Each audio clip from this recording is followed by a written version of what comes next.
motorcycle adventure, Dirt Bike TV, supported proudly by Adventure Spec in the UK, Rally Raid Products, Giant Loop in the United States, Adventure Moto in Australia, Pirelli Tyres, Motul Oils, RK Chains, and Australian Adventure Bike Magazine.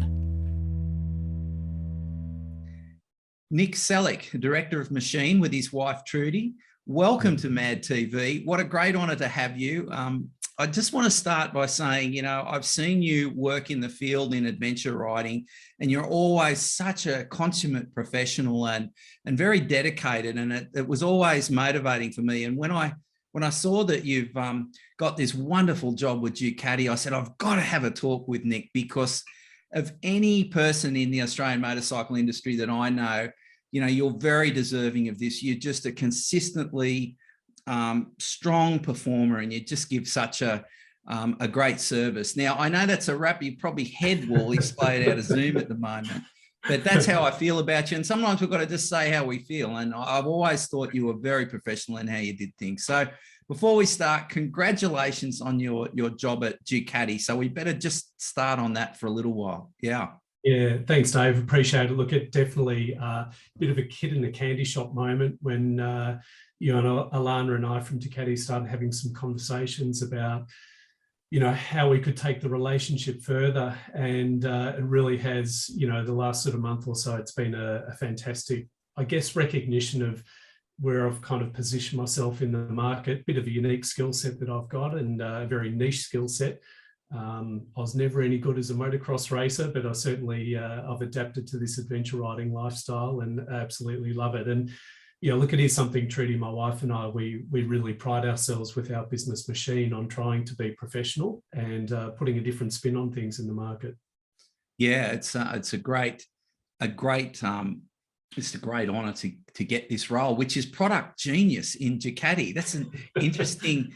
I think there's a cultural kind of gap, but we get it. Product genius. Yeah. So what's the actual what do you have to do in this role?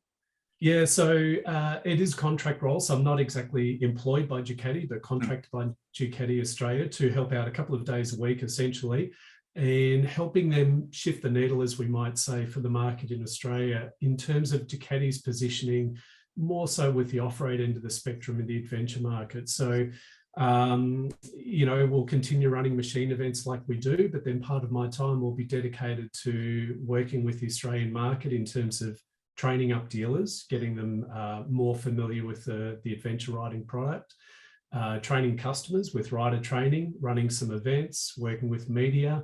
And, you know, really the product genius part of it comes back to me fully understanding the adventure models that Ducati will be offering, you know, not just now, but in the future, and helping to explain, you know, I guess the attributes, features and benefits of those bikes to the market. Yeah, 2022, you know, Clubby and I were talking about it the other day, is an exciting time. There's a whole lot of models coming in at different price points and different mixtures, and it really makes it difficult. But one thing that stood out was when Ducati publicly announced the on-road price for the Desert X, and Clubby and I went, what? That's setting a very competitive benchmark in that area. Yeah, absolutely. It's funny, at the time when that world launch happened on the 9th of December, I was actually still over in Italy at the time, and not to jump ahead too much, but I'd already ridden the motorcycle itself. And then when I saw the price announced, I was like, wow, that's really sharply priced. So yes, it's pretty exciting. So Nick, tell me a bit more about this Desert X. I mean, it looks slightly retro. It looks great in white. Tell me a bit more about it. Yeah, as you said, the looks of it were obviously first thing I saw. It's very distinctive in its looks. As you said, it's got a little bit of that retro vibe, but then there's a few modern cues that jump straight out at you, like the dual LED headlight. They look spectacular. The electronics that are on board with the bike, with the dash and all the ABS and traction control, they're absolutely cutting edge. So they've done a really nice balance there, as Ducati tend to do, with, you know, both the looks and the performance. Now, I've got to confess, I'm not a specs man. I often say ride more, read less. But at the moment, we're jammed into reading more, riding less, because we don't have access to the bike. So that's right. Yeah. So let's have a look through these specs. So engine type Ducati Testretta. Now, fill us in. I mean, my understanding of a Testretta is basically it's a multi-strata engine chopped in half. That's probably a horrible way to describe it. Please fill me in. Yeah, look, I'm still learning about all the Ducati family as far as their engines goes, but the Testretta engine has been around for a number of years now with Ducati. It's been revised for this bike. I think it was something like the 9th iteration of this engine. So it's been around a long time. It's got that track record with reliability, durability, and they've just refined and improved a few things to suit this bike. So yeah, 937cc V-twin, essentially, 4-valve head. It's got all the fuel injection and things like that we expect of a modern bike, absolutely. 110 horsepower. When you're riding it, how did you find the delivery of that power? Yeah, well, look, I can't sort of talk too much about some of that stuff at the moment, but, you know, when you look, as you say, specs on paper, it's always a little bit different to what you ride, or, you know, what you feel when you're riding. But obviously, if a bike's got more power, it can help it feel lighter too. So, yeah, look, as I said, my first impressions with this bike were very, very positive for sure. And so 110 horsepower, it should, you know, typical V-twin sort of characters with good low down grunt. So I think it's an ideal engine configuration for adventure riding. Right. 6-speed. So my understanding is the first and second gear are low, and the top is so like an overdrive. Yeah, so if we compare this engine to, you know, it's been used in, say, the 950 Monster or the current Monster. So obviously they've changed the gear ratios to suit the Desert X. So that sort of low speed, you know, rock crawling or low speed technical work, the bike will be able to roll through that sort of technical terrain much easier. And giving us that good broad spread when we get it in wide open desert. It's got a slipper clutch, which is handy. Hydraulic control. Yep. So slipper clutch, for those people who aren't quite familiar what that is, you know, if we do sort of rapid downshifting, you can get that tendency for the back wheel to lock up or even chatter as that engine braking gets applied. So slipper clutch just helps to smooth out those downshifts and gives us an easier corner entry. And yeah, clutch feel will be nice and light with the hydraulic clutch there. So, you know, it's kind of adjusts itself more or less. So the frame is a tubular trellis frame. The engine, which is a V, hangs off that. So I'd imagine the ground clearance of the bike would be pretty good. It is. It's yeah. Look, the trellis style steel frame, that's been a bit of a trademark for Ducati for many years, and frankly, I was really happy to see they stuck with that. I think it's a good look for a desert bike or an enduro, you know, adventure bike. And like you say, the ground clearance is good. The way they've packaged everything up, you know, one cylinder's facing more forward and the, you know, one cylinder more towards the rider. Airbox sits right in the middle, and then the fuel tank sort of encapsulating all of that. And, you know, that's one thing. The fuel tank is a big fuel cell. We've got 21 litres on board there with the main tank. And it really does give that kind of retro rally bike styling with the look and the shape of the tank, but it's nice and slim between your knees. So that little grunting noise you can hear, that's my dog. Lily's decided to join the conversation. She's enthralled by that bit of spec you just gave us. Now, the other great news about this bike is you can buy an accessory tank that hangs off the back. When I say hangs off, it looks completely beautifully integrated as Ducati would. What does that do for the bike? Yeah, so there's another 8 litres there with that sub-fuel tank. So we've got 21 litres on the main tank and then 8 litres on the rear, giving us 29. Do some sums or some guesstimates. And, you know, look, we might be able to get a fuel range of, you know, maybe around I'm hoping sort of 450, 500 kilometres, something like that, possibly. You know, another 8 litres should give us about 120 to 140 kilometre extra range, potentially. So, and it is really well integrated. And for me, it actually helps to balance out the look of the bike. If you look at all the images and video that Ducati have put out, you'll see that sub-fuel tank features in a few of them, and it looks really good. And it does tuck in really nice and neatly on the bike. So I think for Australian conditions, there's going to be heaps of them getting sold to Australian Absolutely. riders. Absolutely. I mean, in recent rides I've done, I've been riding bikes with shorter fuel ranges out west, and you just get fuel anxiety. Fuel anxiety is real in Australia, and It is. you know, But I you've only think, got to make a mistake of, you know, going down a track for 50 kilometers, yeah, and the only way back is 50 kilometers, and then that's you're not even to where you were going to go, and things right. start to get grim. We just don't have choices here. But, you know, I think you've got to bear in mind too that standard 21 litre tank, that should give us over 400 kilometres, I would guess. You know, we've still got to see what the economy is like in real world conditions, but, you know, standard tank, 400 odd Ks, maybe 350, plus that extra 8 litres, and yeah, range and anxiety is pretty much gone. I've had, the other thing I like about it is I've had experience with multi-tank bikes. And I actually, in terms of the balance of the bike, having front and rear fuel tanks really balances out the bike, and you don't have as much fuel sloshing about, and you don't have that all weighted, you know, just right at the forks there. You know, you've got a bit at the back. And yeah, very excited about that, because it really opens this bike up to some serious adventure in Australia. I think, you know, for Australian riders, there's a couple of key things we look for. Fuel range is definitely one of them. You know, air filtration, or being able to capture the dust to keep it out of the engine, that's another super important one. So they've definitely ticked the box as far as the fuel range goes, that's for sure. Just while you're on air filter, so oil air filter foam for Australia, or? Yeah, look, that's something we'll certainly be pushing for with Ducati Australia. We've already talked about that. We want to make sure that the bike's right for Australian conditions, so we'll do what we can here locally, but I'll also be feeding that information back to the factory. So, you know, look, for Australian conditions, we pretty much consider it's mandatory that we should have foam air filters available. Yeah, look, that's something we might need to work with the aftermarket initially, but as I said, it's this is my job now to kind of feed the information back to the factory. And yeah, look, for some other markets, global market, it's not as important, but for Australia, it's vital. It is crucial. I mean,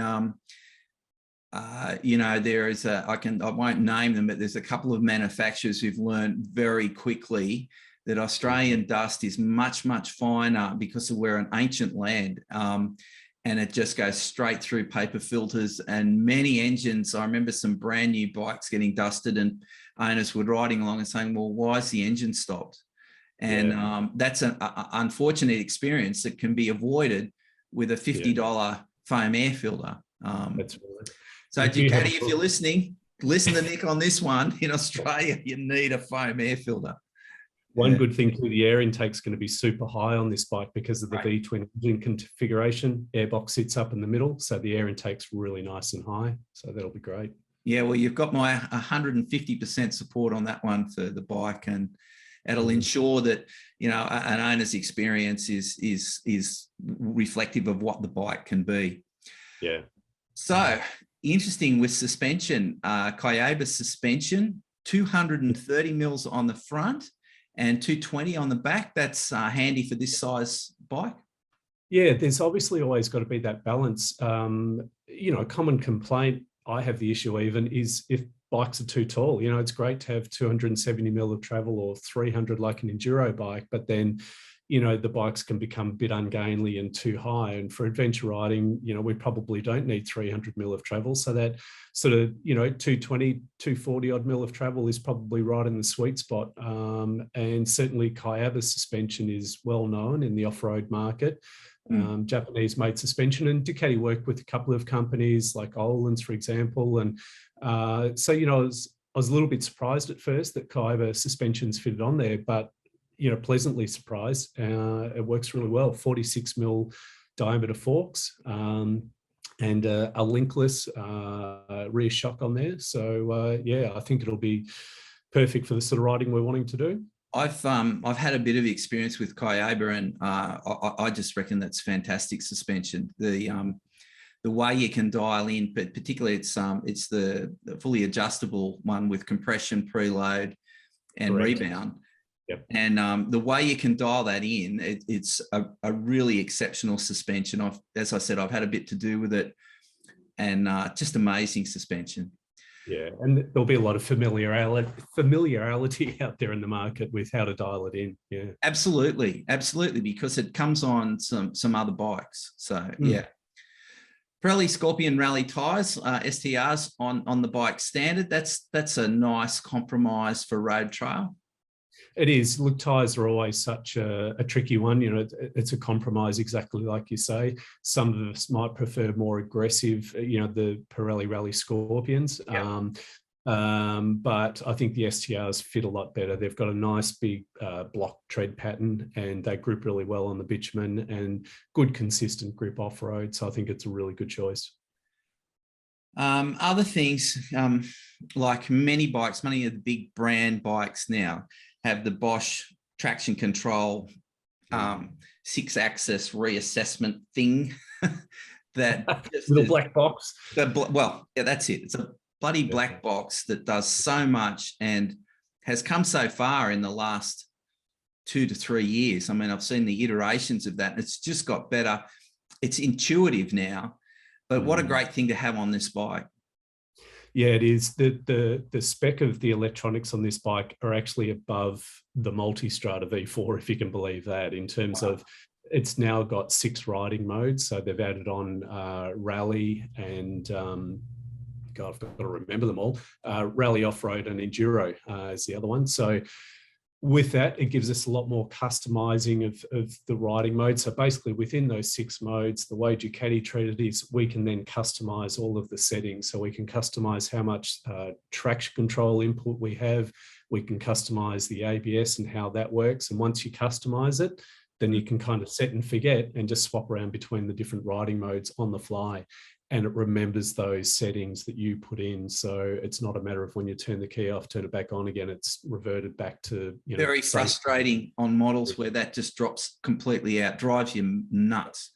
Yeah. The other thing not to overlook is the lean sensitive cornering with traction control, which that's phenomenal. If people haven't experienced that, like on the Multistrada V4, you can come around a roundabout, say in second gear, you'd be cranked over and you feed the throttle in, like pretty much smash the throttle. And as you pick the motorcycle upright, you can feel that 170 horsepower just propel you ahead. Yeah. And likewise in the braking scenario too, I've certainly felt it a couple of times where you tip into a corner and you feel the front start to go, and then, you know, it comes back under control because the system understands the pitch and yaw angles of the bike and knows when you're being an idiot and putting in too much braking or too much power. So the good thing about this too, one thing I should mention on you can just pick it up in a couple of the images. There's actually an ABS button on the left-hand switch block to deactivate the ABS on the fly. So little things like that where Ducati appreciate riders want to potentially sometimes turn off or deactivate those electronics and leave it more up to the rider. So they give us that choice, which is really good. I'm very sympathetic to that after just coming back from the Victorian high country on a bike where I couldn't turn off the ABS, and I had one of those life-changing sphincter moments where I thought, I'm going to do a big world's jump. Going to end. This is not going to end well.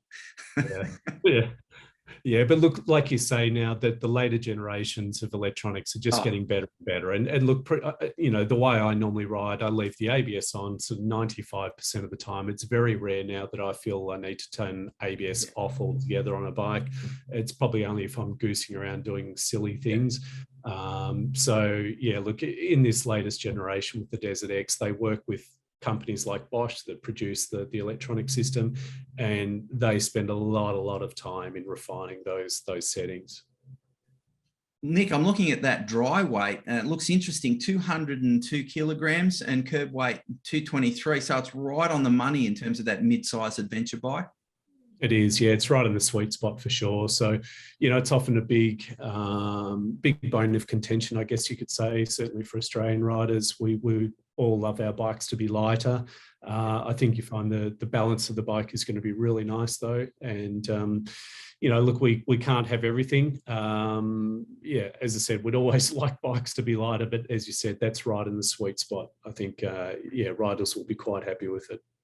And a rake of 27.6 degrees. So that steering is very responsive. Yeah, it's actually, again, I can't sort of say too much about the actual riding of it. Yeah. But yeah, look, I think they've done a really good job with the whole chassis. I mean, one other thing is the wheels, the tubeless wheels on it. Yeah. So it makes them nice and light. You know, a lot of Aussie riders tend to put tubes in straight away, but these are good, strong tubeless wheels on it. The whole chassis set up with the suspension, I think is bang on the money. So yeah, I can't wait to get on one and really give it a good try out here in Australia. Yeah, I mean, we start talking about wheelbase, rake and trail and the relationship of those three things. And again, ride more, read less. That's right. Can it do cool wheelies? That's all I worry about. Yeah. I agree. Yeah. I love the service intervals. So maintenance intervals, 15,000 Ks.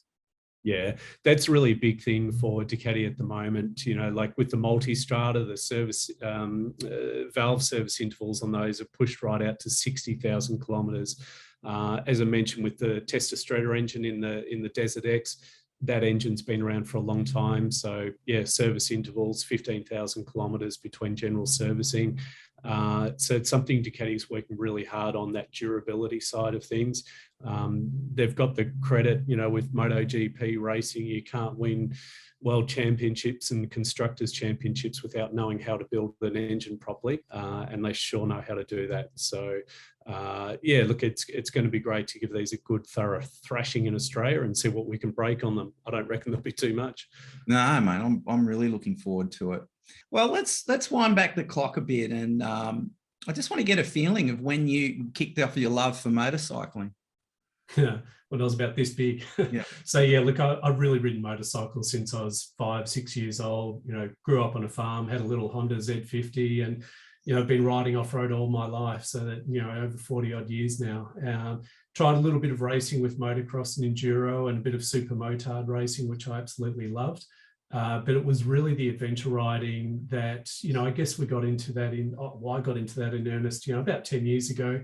And that really ticks all the boxes for me. You know, I love getting out in nature, getting out in the bush, and I love the off-road riding more than anything. So I recall filming you with Chris Birch down at KTM down near Goulburn Way somewhere. Yeah, and I think that was about 2017 maybe. Yeah, so I'll chuck up a bit of file footage during this interview of you having a talk. He's a freak, that boy, isn't he?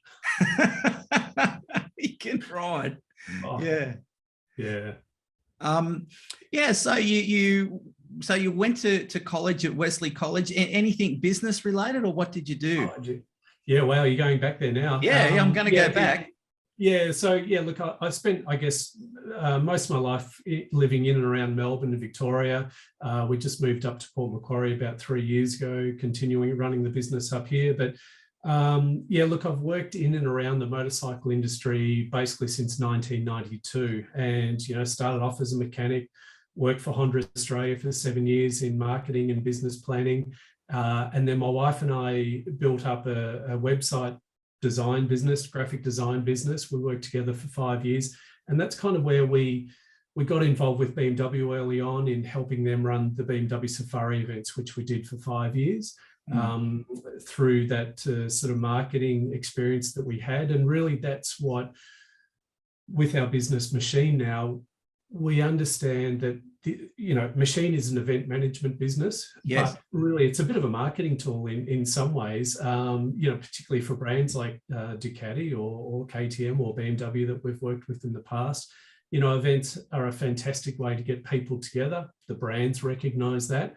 But for us, you know, in our business Machine, it's just about getting people together. So, you know, for us, we love that marketing side of things, and the you know, because we used to have a design studio, we love the branding, the imagery that comes with adventure riding.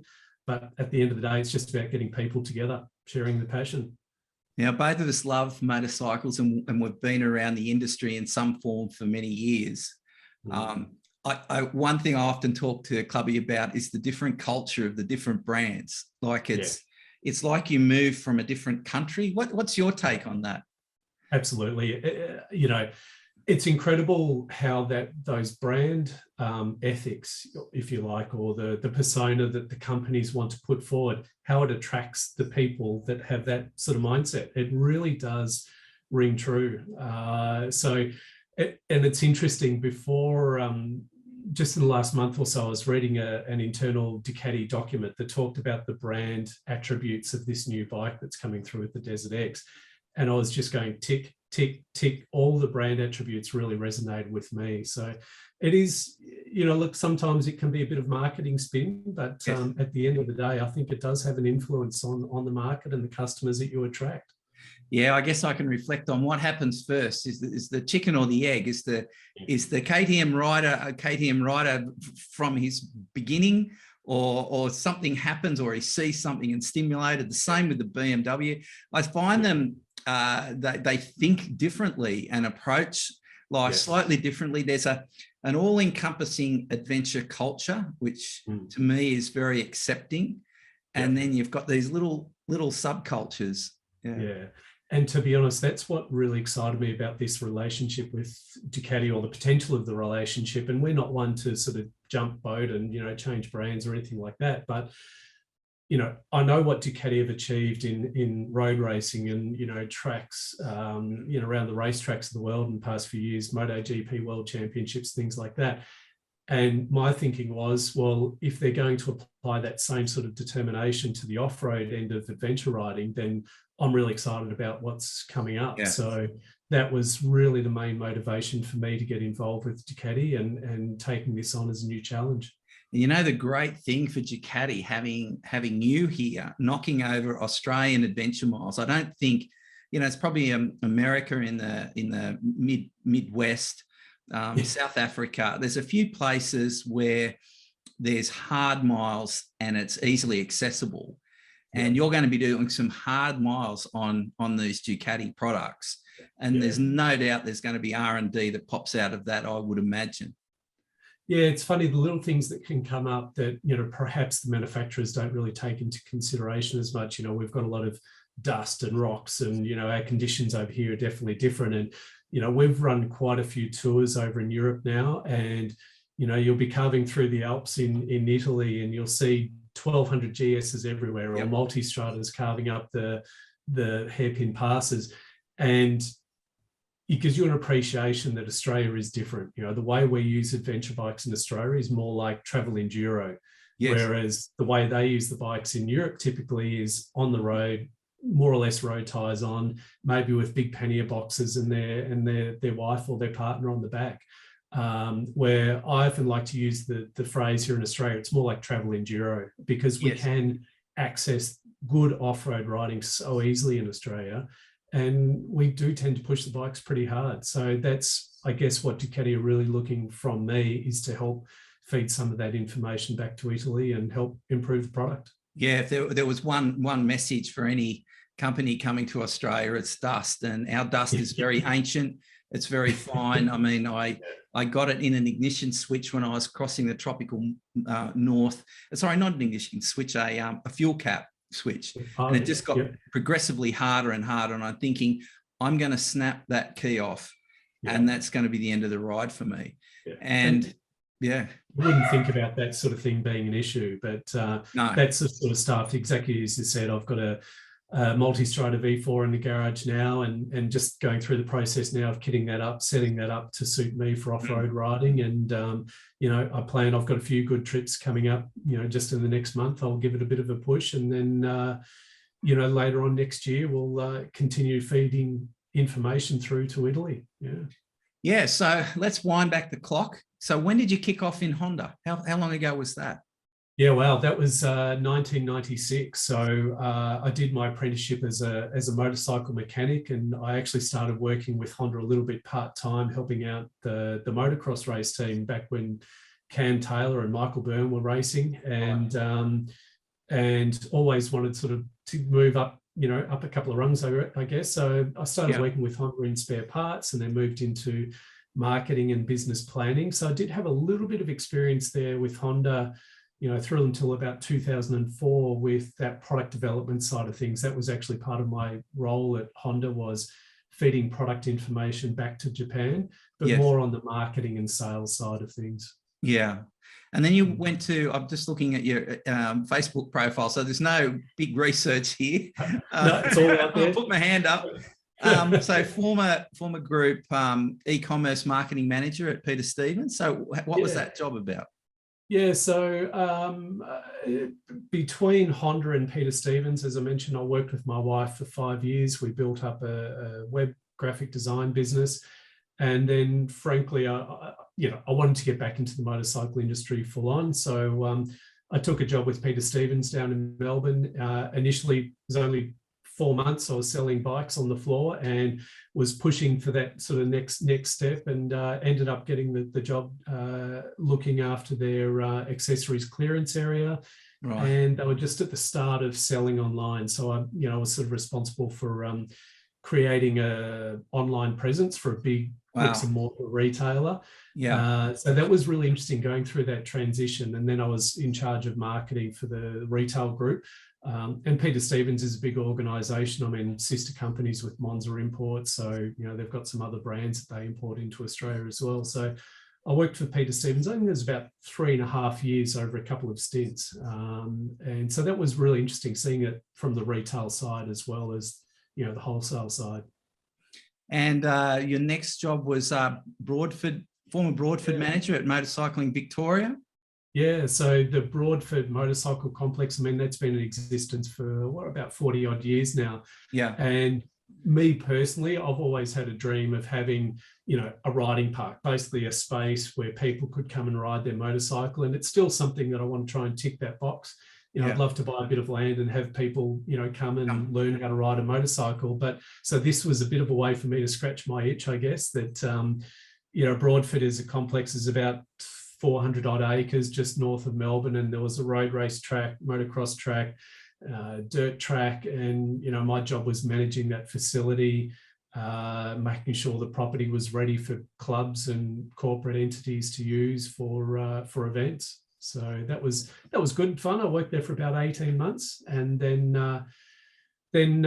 decided to take the leap and go full time at Machine. We started Machine in 2012, so it was sort of running on the side while I was working, full time in other jobs and trying to build up. Like most people in small business, you try and build it up from nothing.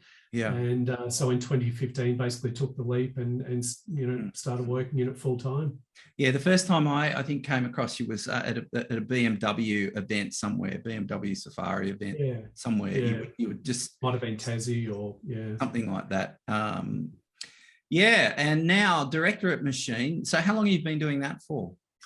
Really, Machine came into being in 2012, so it's over 10 years now that we've been running tours. But as I said, at the start it was sort of a part-time thing while everything else was going on. But it's really been a full-time gig for a good 5 years now. So our time, or my time across the year, we might run about half a dozen events for Machine. And then we also work with other brands in helping them execute their events or run their events. And then so those training. Those Machine events, they're open to all brands. You just can come along. Yeah, and it's always been that way. Actually, the first event we ran as a Machine event was actually a tour over in Europe. We went to BMW Motorrad Days over there and took a group of 14 riders from Australia and toured around Europe for 2 weeks. And so, it was, with the rides that we run from Machine, I always like to have a bit of a theme about them. We did a ride in 2015 following retracing the Burke and Wills exhibition. And so some, things with a little bit of a different spin on them, I guess. That's something that always appeals to me. I like to have a bit of a theme behind the rides that we do. And that's something I'm still passionate about today. Yeah, we had a discussion about that Burke and Wills, and for some reason I couldn't go, and I can't remember why. But I was really keen on that one, and I like that historical perspective and chasing, something that's already happened, like a historical event like that. Yeah. Yeah, I mean, look, our expedition took 8 days, to ride from Melbourne up to the Gulf of Carpentaria. But, you go north of Birdsville and you're out there in those flat, red, sun-baked plains, and it gives you a different appreciation of what those guys did, 180 odd years ago now. The determination they had was just phenomenal. So, Nick, you've got a multi-strata now. Have you taken it on any events, or how long have you had it?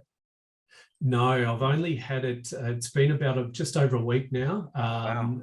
So it sat on my van for 10 days while I was over in Italy, and then came back. And to be honest, I haven't actually ridden this one yet, but I did spend quite a few days on a multi-strata earlier this year. And in fact, the first day I ever rode a multi-strata, I rode from Port Macquarie down to the Hunter Valley, did a bit of a recce, and then 2.5 hours home on the freeway. And that first day was 700 Ks, on that bike. That was my first experience with it. And, I got home feeling fresh and had been sticking it down all these little side tracks and things. So I was super impressed with that bike the first day I rode it. It's funny, first impressions on a bike, that's my role. And Clubby and I are testing bikes all the time. And I'd have to say that first, 4 or 5 hours in the bike, there's initial impressions. And then as your awareness, you get an appreciation of that mechanical capability or feeling of the steering or center of gravity or whatever it is. And then it just finally hones. So you finish that long trip on the multi-strata. What are the 3 or 5 things that really struck you with the multi-strata that you went, wow, I had 2 words to explain that bike the first time I rode it, and that was adrenal fatigue. So I remember the first time I opened up the throttle, and it's 170 horsepower, and it's one of those things, super bike style horsepower. The blood just drained out of my head, went down to the nether regions of my body, and I was feeling, that lightheaded, giddy sort of feeling. And that continued for the next 4 days that I was riding the bike. I mean, it's super balanced. The V4 motor, maybe no one asked for a V4 adventure bike, but man, that engine works well. Really flexible power and nice compact engine. But as I said, those 2 words of adrenal fatigue, that's just what kept ringing true for me. I was pumping the adrenaline for days. Yeah. Tell me some other things of the bike, the features that you liked about it. What's it like? You sat in it there for hours. What's the comfort like, and the comfort levels and those other things that, you can have all the power in the world, but if you're not comfortable, there's those other bits to bikes. Absolutely. So a couple of things I would think of is the suspension has got really good control with it. So it's a conventional sort of telescopic fork and rear end on it, but it's electronically controlled suspension, but you can feel what the ground's doing underneath the motorcycle. So I really appreciate that. The electronics package on the bike is phenomenal. I mean, obviously it's got quick shift, cruise control, cornering lights, traction control, the ABS, all that sort of thing. But the thing I appreciate about the way Ducati approach electronics is they give you riding modes. So on the multi-strata, we've got 4 riding modes, but you can get into each of those modes and customize them to suit your riding style. So what it means is when you're out on the road, you can flip around between those riding modes to the heart's content while you're moving, and you can set those riding modes up to suit your style. And that's one thing that I really appreciate. So what I find when I get on a motorcycle, I mean, you mentioned about testing a bike, and in the first 5 hours, you get that good impression. I actually like to dumb things down, if you like, or turn some of those electronics off. So you get a real feel of the actual character of the bike. And that's one thing now with electronics, that they can change the character of a motorcycle so much. So I think you do have to be careful when you're getting on a bike that you understand what the electronics are doing for you. So that's where I like to turn them off and ease into it and get a feel for it. And then you get a good appreciation and understanding of what the bike's actually capable of. Yeah, it's an interesting thing you raise. I mean, we were on a ride not long ago, and because of the complexity of traction control settings and ABS and the whole range of things, lean sensitive traction control, the whole lot, is when people came to an obstacle that was a bit more of a challenge, they didn't know how to select out to get the outcome they needed for that. And by having 4 modes, you're probably in a better position than than having to. What I notice people doing is going back through things, clicking through, and then they misinterpret what the little signals were. And I remember one guy who was an expert on one particular model going, "You're in the wrong setting. We're standing up to our knees in the creek." So Ducati's kind of simplified that in a way.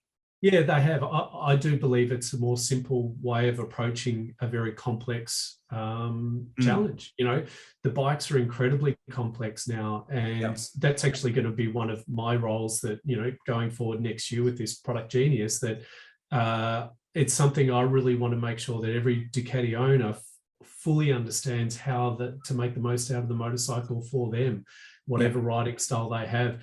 And yeah, look, with the Ducati, I think it is easy. You can switch between the different modes. And so, you know, it might be that you select off-road mode when you get off-road, and that'll allow you to get through the creek in a good fashion without getting stuck. So yeah, I think that's super important that customers, when you buy a new bike, make sure you understand those electronics and how to make them work for you. And this is one of the challenges now when customers walk in and they say, "Oh, can I have a test ride on this bike?" And you know, they might sit on it for 10 kilometers around tar. I keep, you have no conception. For me to get my head around some of these bikes and their complexity takes about 3 days, you know, to really, and through different terrain go, "Oh, that's how that works. Oh, that's how that works." And it's so more complex. And that's your role. It's critical, isn't it? To say, well, hang on, there's more to your bike than just a test ride. Yeah, that's right. And it's also, as I said, I've had experience with those other brands, and I understand how each of the manufacturers approach that side of things. So I can help explain, you know, Ducati's approach and then how to make that work for you and compare the differences. So as I said, that's something I'm really excited about next year is helping improve product knowledge, not just with the dealers, but also the customers. And we're going to do that in a number of different ways. You know, we might do some demo days or rider training events. But likewise, as I said, spending time with the dealers and making sure they're fully familiar with it as well. So try and, you know, impart some of that knowledge across the market. All right. Now, this is just a warning. I just want to touch upon the Desert X because there's a truckload of interest in this, with particularly that price is so keen. What can you tell us about? It was an extremely positive experience riding it the first time, that's for sure. That's probably about all I can say at the moment. But look, you know, there was images and video that went up on the 9th of December. So, you know, we've all seen the bike now. We know what it looks like. And, you know, one of the things I really appreciate about it, the looks are quite distinctive. They've got a bit of some retro cues about it. But they're modern features like the LED headlights. So to me, it's a really distinctive looking bike. And when you see it in the flesh, it looks beautiful. It's got some great quality components on there, like the Kayaba suspension, Brembo brakes, and all the electronics we've just talked about, similar to the Multistrada. And they actually go a step beyond the Multistradas, believe it or not. So I think they've done a really, really good job with Ducati's first entry into the harder off-road end of the spectrum, you know, first 21-inch front wheel that Ducati's produced. So I think it's ideally suited to the Australian market. And, you know, I've seen some pretty keen interest on social media already. So it's going to be interesting next year. I mean, the first thing a lot of closet Ducati potential customers out there, I'd say. Well, normally you go Ducati expensive, out of my league. This time you're going Ducati accessible. Like it's just gone down to very accessible. And you know, if it's batting well in terms of, and already you've talked about some of the, you know, suspension components and stuff like that. If it's batting well, that's going to sell like hotcakes, because you're right, very, very good pricing point. That's right. And I think customers need to, you know, I'll often see customers will buy a cheaper bike or a bike at a lower price point, but then you typically have to spend quite a bit of money bringing it up to spec, you know. Spending money on suspension to make that work the way you want it to, or you know, just putting little bits and pieces on to make it function off-road. And that's where the Desert X has those good quality components already fitted. So, at that 24,200 price point right away in Australia, I think it's excellent value for money. Absolutely. Yeah, well, we look forward. When's it coming to Australia, do we think? Do we have a rough time? Basically, basically looking at the third quarter for next year. So, okay. It's a little way off still, but I think those sort of 6 or 8 months are going to roll around fairly quickly. And obviously, Ducati will be feeding more information out to us in the coming months. Yeah, because there's a truckload of other products coming out in the meantime. So, you're actually coming into the market at a time where potential consumers are just going to be like this, their heads spinning around. Yeah, absolutely. So, it's a good thing, isn't it? I mean, adventure riding has just continued to grow in the past years, and the manufacturers are really putting good support behind that market. So we've got lots of choice. It's exciting, and to be frank, a little bit of competition and having Ducati come into that mid-level size bike is very exciting. Yeah, it's interesting talking with Claudio Domenicali, the CEO of Ducati in Italy. He's got some lofty goals for Ducati, and after meeting the team over there and speaking with them, I'm confident his goals are achievable. So it's going to be really interesting to watch in the next few years. Well, I look forward to seeing the Victorian high country smattered with Ducati Desert X's. So that'd be interesting. It's actually on my list in the next few months. I've got a goal to put the Multistrada up Billy Goat's Bluff. So anyone knows that track, I think that'd be a good test for it.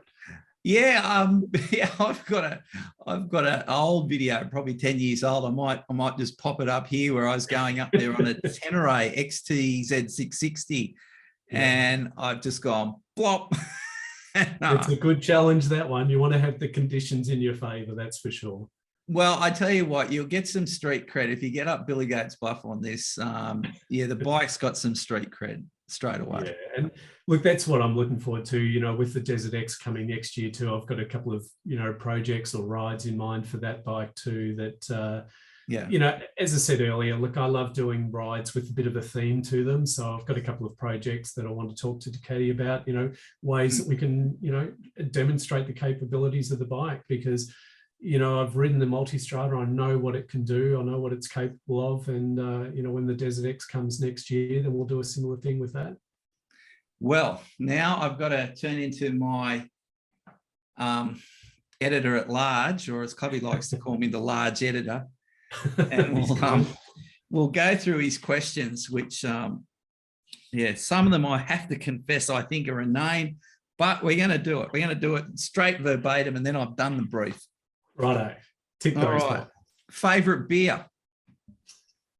I've got to say, South Australian beer, Cooper's. I do like that. Bit of Cooper's Pale Ale goes down very well. See, I like Cooper's Red.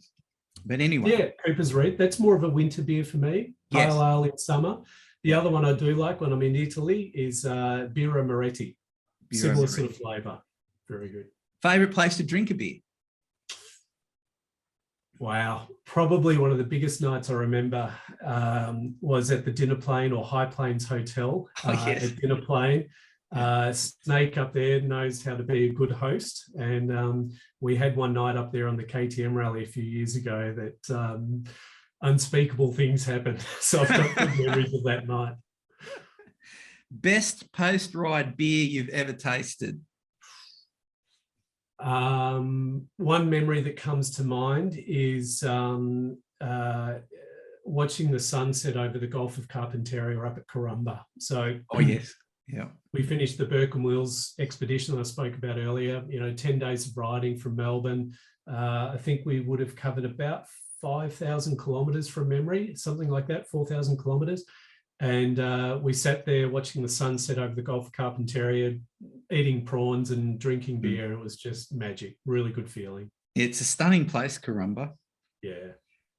The one place where you regret drinking too many beers? Yeah, Dinner Plain Hotel or High Plains Hotel, Dinner Plain. Yep. Favourite food to have? We're nearly finished the beer ones. Favourite food to have with a beer? Chips. Why not? You've got to have a bit of salt. Yeah, I don't mind a chip. So we've done what do you do for a job? We've done that. Is it a job you love? We know that. What other jobs have gone through that? This is a funny one. It's a no-brainer, but I'll let you answer it, but I don't think I'll need it. What would be your dream job? Let me think about that. Let me think about that. So what was your first bike? So you said what's that, Honda QE? 50? Yeah, little Honda Z50, little Honda Z50. Z50J. So it was the registrable model with the fold down handlebars. And oh yeah. I had that from about Two speed? age 7. No, three speed. Three speed. I've actually got a little Z50R here still for my daughter, but wow. So that was my first bike, riding around a farm for years, and that thing was indestructible. You know, all the family rode it and lasted for years. Yeah, I've kept my my son's TTR 125 for my grandson for the same reason. Yeah, they probably won't be riding reciprocating engines by the time, like he's only 1. So in 20 years' time, I think we'll be riding a Desert X with battery powered, electric powered. Yeah, it's pretty exciting. I mean, while I was over in Italy, I actually went mountain bike riding with the CEO, and I think that is definitely the future way. A lot of things are heading, obviously. Yes. So for me, I'm excited about that new generation with the electric powered bikes. I mean, for sure, there's a big challenge ahead with electric powered adventure bikes. We're a long way off that, but yes. I've got an e-bike myself that I ride mountain bikes on. So do I, and I think Clubby's written an article in this issue of Australian Adventure Bike magazine, and both him and I pivoted to e-bikes when we couldn't go anywhere. Yep. And wow, it's opened up a whole new world to us. And amazing.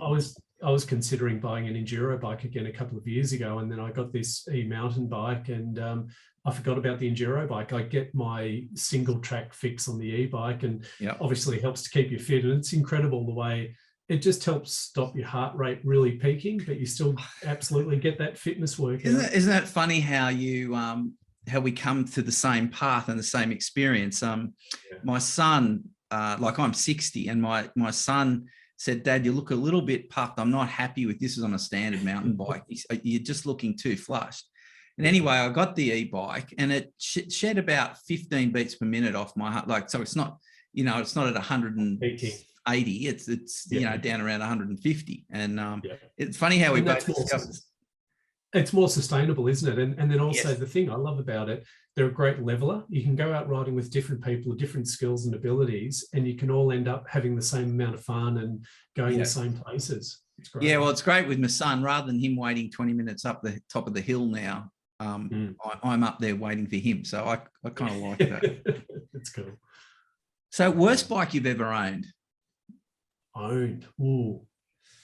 I can talk about the worst bike I ever had to work on. I remember doing an engine rebuild on a Honda XLV 750, and that thing was made by the devil. It was a guy came in, back in the early adventure riding days, came into our workshop. The engine was shot, and I had to do a complete engine rebuild on it. And it took about 2 hours just to maneuver the engine in and out of the frame. It was just horrendous. As far as bikes that I've actually owned, wow, I'd be hard pressed to pick a bad one. I'm the same. I fall in love with them.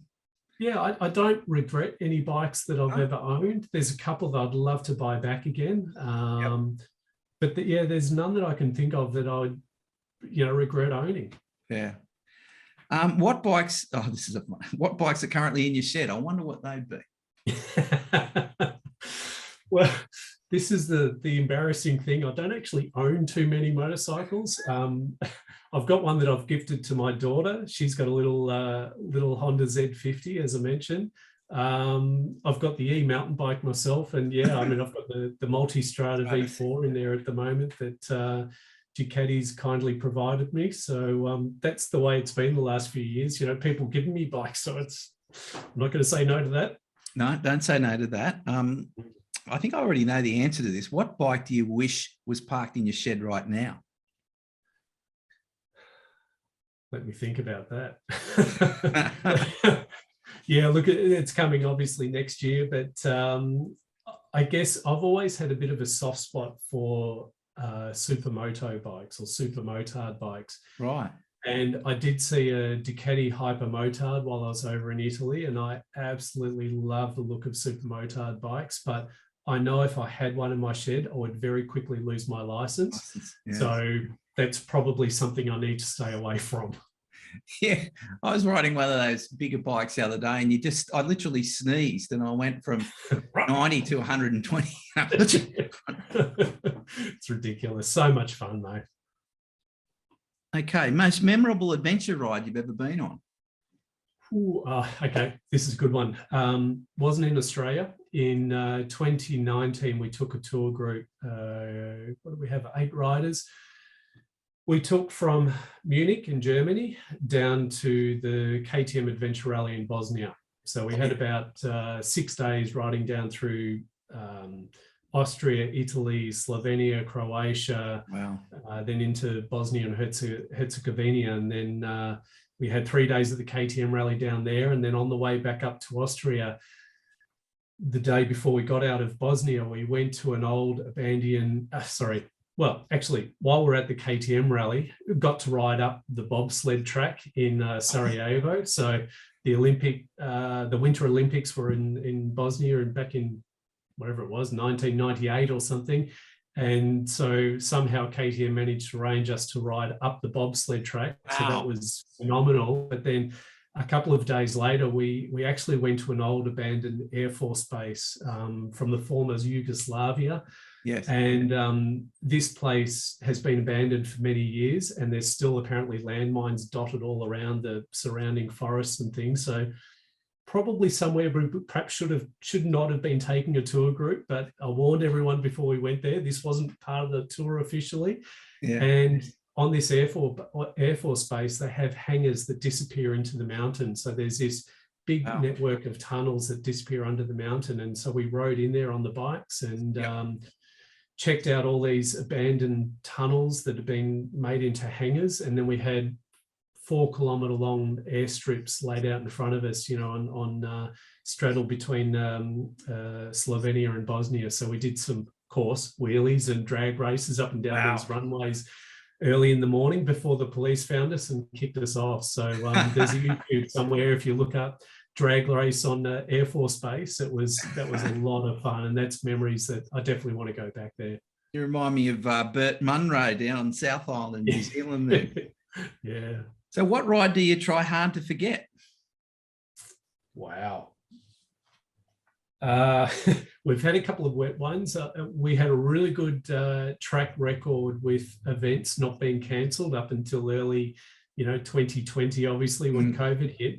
And one of the ones that probably I'd rather forget about was in a ride in the Vic High Country. I think it would have been 2018. I did talk to you about this. And it was there was a weekend that Melbourne had horrific rain, and they called it Stormageddon. And I remember being in a little hotel in Merrijig trying to plan an event, and I ended up with having 3 different route plans for this one. They had extra names added onto the GPS file saying wet, really wet, and then RFW, which was really effing wet. And we ended up having to run the RFW route for the weekend, which was flooded streams and all kinds of things. We ended up having a CRF 450X bobbing its way down a river. That was just absolutely vaguely. I think I might have rang you or talked to you for some reason. Then around that, I was aware of that because it was just a big challenge. Yeah, the Bureau of Meteorology was saying batten down the hatches, and we were planning on running a 3-day, Vic High Country ride. And if you've been up in the Vic High Country, the weather can turn pretty nasty up there, and you can get stuck on all sorts of nasty inclines. But we managed to pull it off. We managed to make it happen and change things on the fly. And look, I say I want to forget events like that, but it's also they're the really memorable ones though too. I don't mind adversity. It welds memories into your mind. It does. What's your favourite type of riding these days? Wow, good question.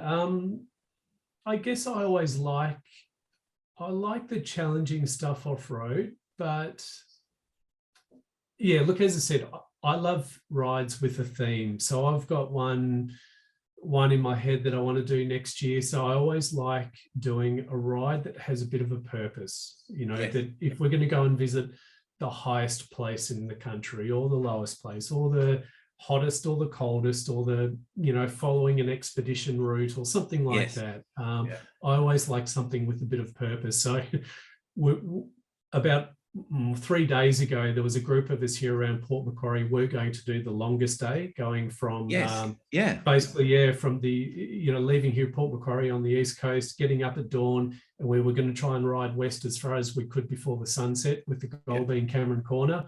Yeah. But there's big dumps of rain out west a couple of weeks ago, so that stumped our plan. So yeah, look, to be honest, I think I might try and do a version of that in the next week or two over Christmas, and just so I can kind of tick that box a little bit. So we'll see how we go. That's undone business basically at the moment. So where in the world do you dream of riding one day?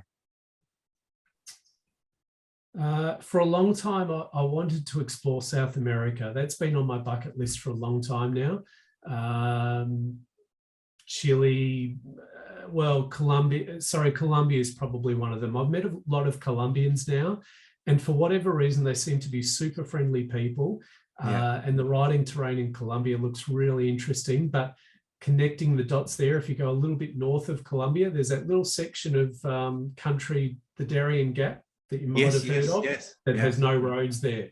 Yeah. That kind of really appeals to me. I don't know how achievable it is, but I think that's, that's something one day I'd like to check that off my list and have a go at the Darien Gap maybe. I don't know how achievable it is. The research is required there. So any riders that inspire you? Oh, Birchie. I mean, you mentioned Chris Birch earlier. He's just a freak on a motorcycle. His level of control, bike control is amazing. I've been fortunate to work with Birchie a few times and doing some training days with him. And we have differing opinions at times on how to approach obstacles, but he's great fun. And the other person's got to be Toby Price. I mean, he's just a legend for the sport. And, the thing about him, Toby, that really impresses me is the time that he gives to people. He's so generous with his time. Obviously, he's a freak on a motorcycle too, or whatever he's steering. But it's the way he approaches things and the value he gives back is amazing. What would life be like if you didn't ride bikes? What would you be doing? Probably riding mountain bikes. Yeah. That's fair. I think it is. Words to live by. Oh, wow. Well, I used to say a lot of the time, enjoy the ride. That's a pretty simple one, I guess. It's pretty deep, actually. It's simple words, but no, I agree. Yeah. Parting quote. Oh, wow. Just I love you could have warned me with these ones, Dave. Look, just get out there. I mean, it's interesting. The people I tend to surround myself with are the people that say yes before thinking about things. Yes. I've got a mate here in Port Macquarie, and only just a few months ago, I was heading up to Cape York to do a recce for our Great Divide ride that we'll be doing in the winter of 2023. And 2 days before I was due to head off, I was having breakfast with my mate Dave, and he said, so what are you doing this ride? And I said, I'm leaving in 2 days' time. And he said, do you mind if I come along? And I went, sure, meet me up in Cairns in 6 days' time. So that's what he did. He just came along, and we rode from Cairns up to Cape York and back down again in the space of 6 days, I think it was, or 5 days. And he was there, willing and able. And so I love that sort of person that will just jump and have a go at anything. I think that's the thing that keeps me coming back to adventure riding. It's the community. They're very positive people, and they think of adversity differently. For many of them, adversity is actually, it's a challenge. Right. Like, I don't withdraw. I go, stop. How am I going to fix this problem? How am I going to get around this obstacle? Yeah. And I think it's taking that bit of ownership, that bit of responsibility, that you've put yourself in this situation. You've got to get yourself out of it. And that's what I love about the type of people we tend to attract to our rides. We've met some amazing people in the 10 odd years that we've been riding tours and running tours. And, I'm glad to say a lot of them are our personal friends now, and it's just that sort of mindset, like you say, you deliberately put yourself in those sort of adverse situations, and so you've got to figure a way out of it, and it's about enjoying life to the max. Well, Nick Sellick, it's been an absolute pleasure talking with you today.